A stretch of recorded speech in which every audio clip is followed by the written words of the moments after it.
What's up, guys? It's Nickinolegz, a.k.a. Nick Roselin, as I'm going by, for the TOME RPG project.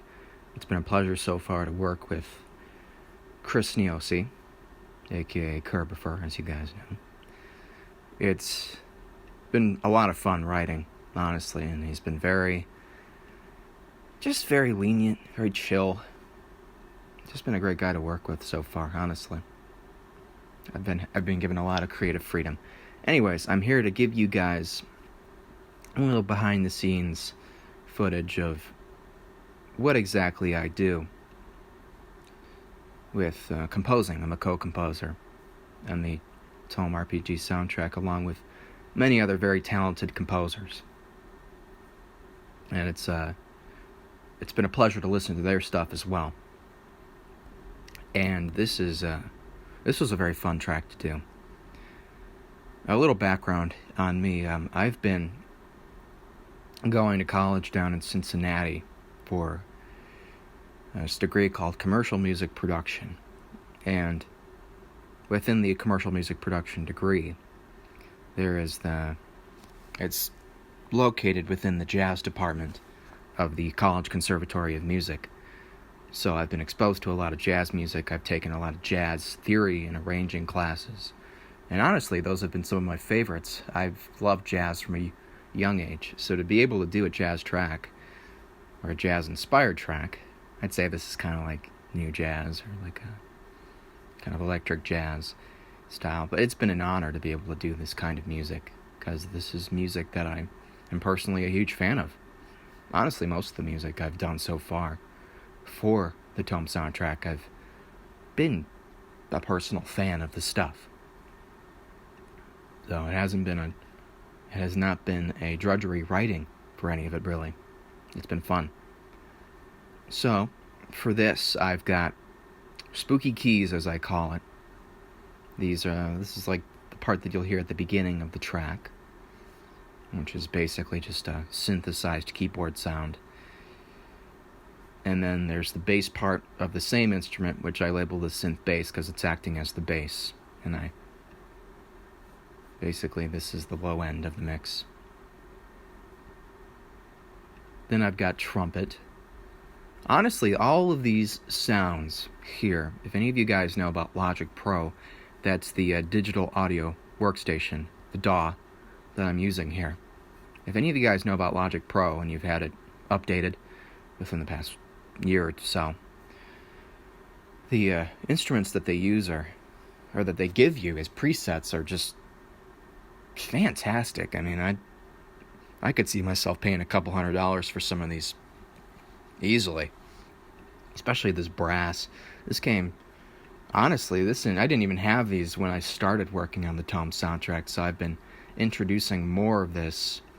There's another track that I did within the soundtrack that you guys will hear, and hopefully you guys will be a fan of, that I use a lot of these great brass samples in. They sound so real.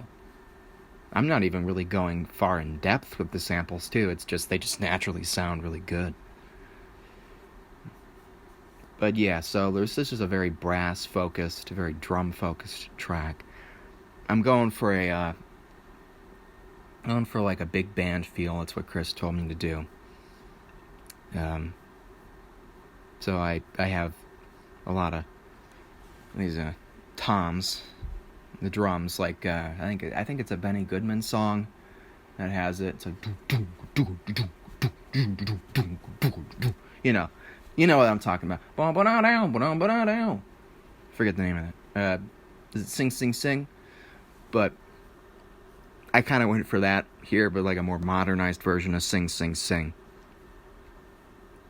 And the drum kit, I believe I just have it playing kind of straight eighths as opposed to swinging it.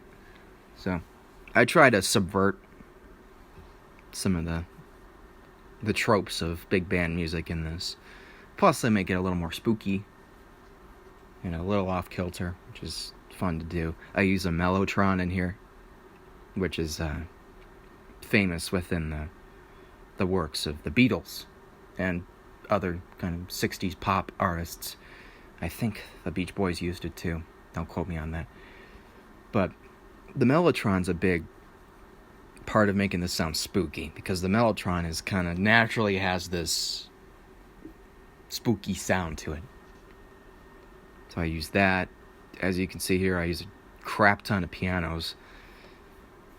Honestly, I probably could have consolidated these to a single track, but I wanted certain parts at certain volumes, and it was just a little easier for the flow process for me to just make a bunch of tracks and then just play them in as I felt, as I deemed fit. That's a nice thing about modern digital audio workstations, is that you can have a little leniency in your workflow. Another focus of this track, I'd say, is kind of just the brass section in general. A nice thing also between these two, or within the preset sounds that they give you and the library that they give you, is that you can go with singular instruments, like here you got the trumpet, 3 different types of saxophones, and then you can just do a full brass section, which it automatically divides the instruments for you. That's what they call voicing within the composing and arranging field. It automatically does the voicings for you, and it's pretty good. And there's a couple spots here and there where it sounds kind of funny when you just play it itself, but within the mix, it sounds great. And that's ultimately what matters. Down here, this actually is, I guess you could call it cheating in a sense, but this is a loop that I got here. I think it was one of these loops within here. This is a percussion loop. I try not to use loops, but it just had a nice... This is called ice percussion, solid ice percussion. And it has this kind of crisp sound to it, this cold sound that I thought fit. And hey, if you use a couple of loops here and there, it's okay. I tried to use them. I have 2 different loops actually I'm using here. Solid ice percussion, and then I switched to a shaker.